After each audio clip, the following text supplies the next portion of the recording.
Shandor Kirk, who's a PhD student here at the University of Oxford. I believe they call you Dr. Phils or something. I don't understand how it is here at Oxford.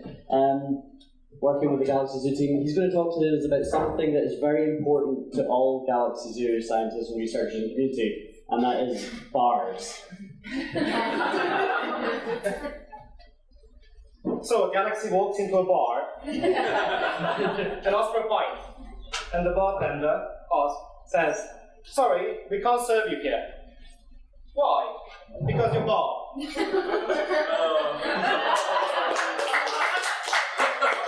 Apologies for the lame joke.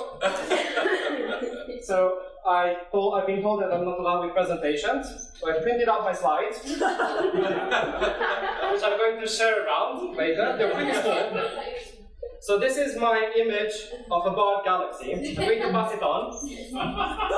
Basically, it's a disk with a linear feature through the center of the galaxy. Now we know from Galaxy Zoo that these bars in galaxies are pretty common. Pass it on. Even our Milky Way has one. Now this is not the real image of the Milky Way. It's just an illustration. So this galaxy has a bar through the center of the galaxy connecting to the spiral arms. But these galaxies are pretty boring. So what I'm going to talk about is galaxies that look like this. So it have bars that are not quite in the center of the galaxy. Right? Do you see? Slightly offset.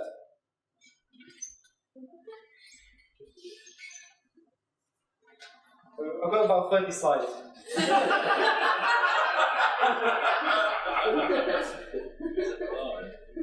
So we actually know a few of these galaxies. This is our closest neighbor, the Large Magellanic Cloud. So if you've been to the southern hemisphere, you probably saw it with your naked eyes. Now this galaxy is really close, so it's only 160,000 light years away. So it's literally next door. So this galaxy has a bar that's offset from the center. Now the interesting question is, we don't really know what causes this offset. Like, people have been suggesting that these offsets are caused by other galaxies whizzing by this galaxy, which makes this bar shift compared to the center. So in my work, I've been looking at these galaxies, looking at the population of them. We get them in Galaxy Zoo, we get around 270 of them, so it's bigger than 13. And studied the properties, and I also looked at the nearby galaxies. And what they found is that they don't have more nearby galaxies compared to average galaxies. So they have the same number of nearby galaxies. So perhaps the nearby galaxies, the whiz bar of the nearby galaxies is not an explanation of the offset. So what else can it be? Like, some people have been also suggesting that dark matter is an explanation. So who knows what dark matter is? You know. You tell us what dark matter is. Why have you been keeping so stupid? Nobody knows. That's why we call it dark. That's why we call it dark. That's why astronomers call it dark, because we don't know what it is. Right? But we can infer its presence because we know, because of its effect on the stars and the gas in a galaxy. So by the way the stars and gas moves in a galaxy, we can tell that these galaxies are surrounded by a dark matter, something called a dark matter halo. So it's possible that these galaxies are in the middle of some dark matter halos that are not spherical. So they're in the center of dark matter halos that are lopsided. And perhaps this lopsidedness of the dark matter halo can imprint an asymmetry onto these galaxies and cause this offset. So we've been looking with some at how stars and gas rotate in these galaxies, and what we see is that the gas seems to follow the bar.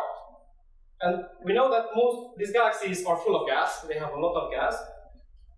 So it's possible that it's actually not the bar that's off center; it's actually the disk. So we shouldn't call them offset bars, but offset disks. Right. So that's all about my research.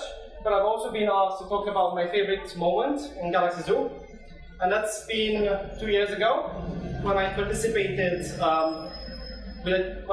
with the UK team to the International Astronomy and Astrophysics Olympiad. So there's a team of high school students, and I took the International Olympiad.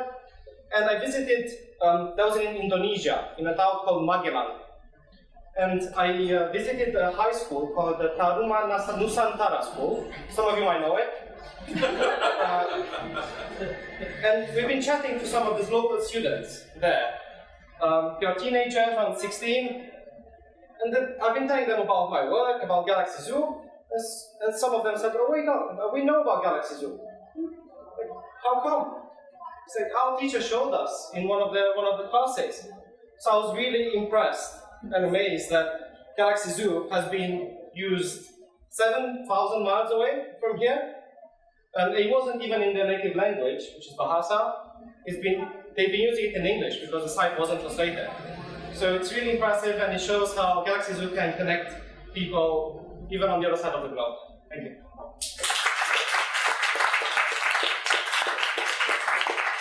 Thanks, Chandler. Chandler, before we go into questions, has let me know that he's happy to share his slide deck with anyone after the event. If you just give him your postal address, send him over to you.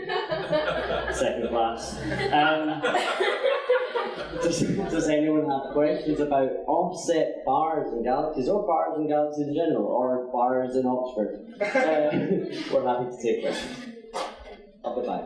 So, if I got to say it right, the outside bit of the galaxy, not the bar, it's the speed that expands that is affected by the dark matter. Is that a good analogy? Can you repeat that? Yes, so he's been saying that the speed of the outskirts of the galaxy is affected, and we know that the speed outside the center of the galaxy is affected by the dark matter halo. That's how we discovered actually dark matter, is by looking at how stars move in a galaxy. So what we'd expect, if there wasn't any dark matter, if there wasn't any mass outside the center base of the galaxy, is that the velocity of stars would drop off with radius. So the stars at the outskirts of the galaxy would move slower and slower. But observations show us that stars at the edges of galaxies move as fast as galaxies towards the center of the galaxy. And this suggests that there's more mass out there that we can see. And we call this dark matter. Any other questions? Lucy. So what would cause the offset if it was the dark matter hypothesis? What would cause the dark matter? That's an interesting question. So we know that these dark matter halos are much bigger than the actual galaxies, right? So if you have two galaxies passing on pretty far away, it might be possible that their dark matter halos would interact, and it would cause some perturbation, so small shifts in the distribution of the matter in this dark matter halos. So that's a possibility. Another possibility might be simple cosmology. So from simple cosmology, so we know that all the galaxies in the beginning were linked by something called filaments. So imagine them like a cosmic web. Imagine a web of galaxies where you have galaxies at the center, and then they're connected by a web of material. So there's material, gas, flowing from one galaxy to another. So it's possible that this matter could distort the shape of the dark matter. Okay, thanks. Can we thank Chandler again for his fantastic talk?